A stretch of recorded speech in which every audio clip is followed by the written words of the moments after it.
Cheers. And now, ladies and gentlemen, put your hands together for Trevor Johnson.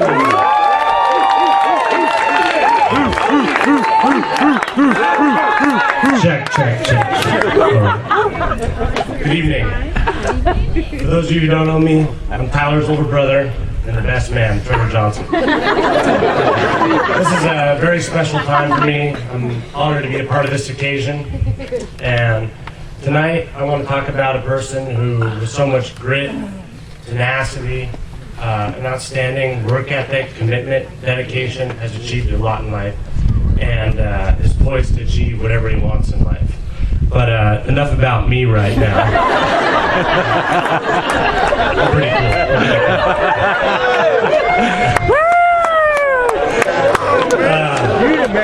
You asked me to be his best man. I was honored and a privilege. For all of you that know us, Tyler and I are more than just brothers. We've been best friends our entire life. We do everything together. We played the same sports. We're lucky enough to work at the same fire department. We have the same group of friends here tonight, and it's just truly a blessing. So, like everybody, I prepared for this speech. I got on my iPhone, like anybody would do, and I Googled, what does a best man speech entail, right? And one of the articles that I read, it said, this speech should take no longer than it takes for the groom to make love. So, without further ado, Mr. and Mrs. Tyler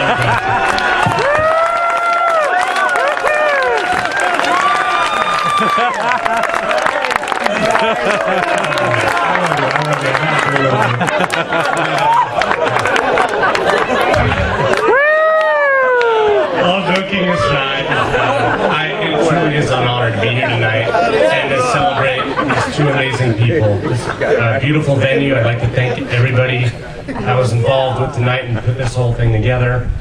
It's just two amazing people, and we're here to celebrate you two and being married.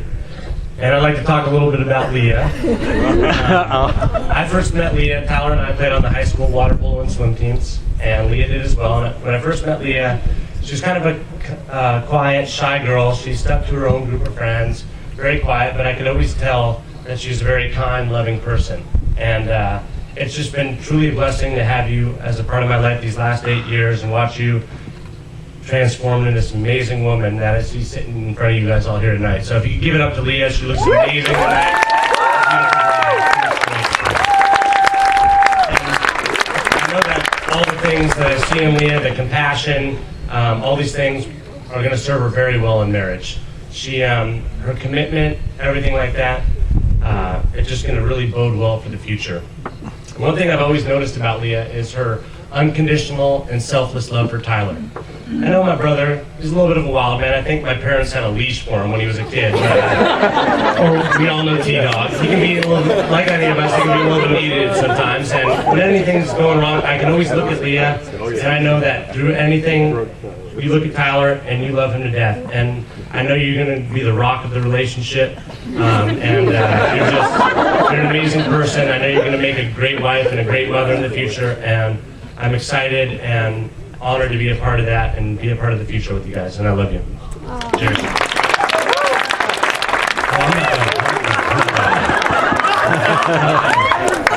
I haven't even talked about you yet.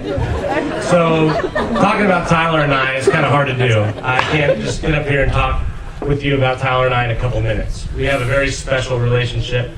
Anybody that knows us know that we're thicker than mud. You know, we're just as close as you can get. And it's an honor to be here tonight. But some memories I can't share, but a couple I can. So let me share a couple. A fun memory I have is Tyler and I were raised Catholic by our mom. And one night we went to Mass, and like any 5- and 7-year-old, we were horsing around in Mass, making noise. Everybody in the Mass is looking at my mom like, you need to quiet your kids down. And of course we didn't. After Mass, we're on the drive home, and my mom tells us you're immediately to go to your rooms when you get home. I was thinking, riding in the front seat, man, bro, this is bull. We ain't doing this. We're going to teach mom and dad a lesson. We're going to run away from home right now and truly teach them a lesson. So walking through the house, into the garage, I grabbed a piece of rope. And and this isn't even rope, it's like a piece of yellow twine that you would debate even tying a load down in the bed of your truck with. It is not strong. I grab this piece of rope, we walk upstairs, and I tell TyLeah my plan that we're gonna run away. I throw this rope over the balcony of my bedroom, I tie it up, look over the side, and I go, bro, you're up.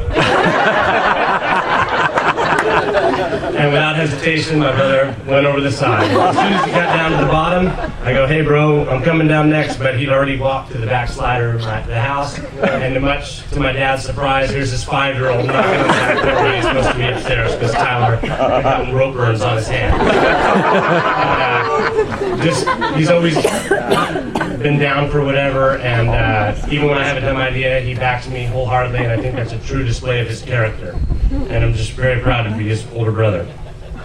Another story I have of TyLeah, one more, is I was in the 7th grade. TyLeah and I were going to separate schools at the time, and I get home, and my mom and my brother are at home, and my brother's sitting kind of pouting on the couch, and I ask, hey, what's up? It looks like TyLeah's probably in trouble, which I hate to see my brother in trouble, but there's usually an entertaining story behind it, so let's hear it. And I asked what happened today at school, and TyLeah had locked his teacher out of the classroom. So he's in 6th grade, and he locks his teacher out. And I could just imagine the teacher pounding on the door, let me in, and TyLeah's like, no, I'm not letting you in, through the window in the classroom. And I asked him, bro, why'd you do that? He said, I didn't want to do homework. Which is a legit excuse, But TyLeah always sticks to his guns, and when he believes in something, he goes after it wholeheartedly and just 100%, and that's something I've always respected about you, bro. So to sum it all up, I'd like to read a quote for TyLeah that I believe all men should try to follow, and kind of off my mom sprinkling a quote, like Leah said. And even though I waver sometimes and I don't follow it all the time, I try to live by it. And it's from a major in the United States Marine Corps who was killed 10 years ago while fighting for our country. And it says, be a man of principle. Fight for what you believe in. Keep your word. Live with integrity. Be brave. Believe in something bigger than yourself. Serve your country. Teach. Mentor. Give something back to society. Lead from the front. Conquer your fears. Be a good friend, be humble, and be self-confident. Appreciate your friends and family, be a leader and not a follower. Take responsibility for your actions, love and know Christ. Be the best husband and father, period. If everyone could please raise your glass. Here's to TyLeah and Leah and many happy life and happiness. Good job. Cheers. Thank you, Trevor.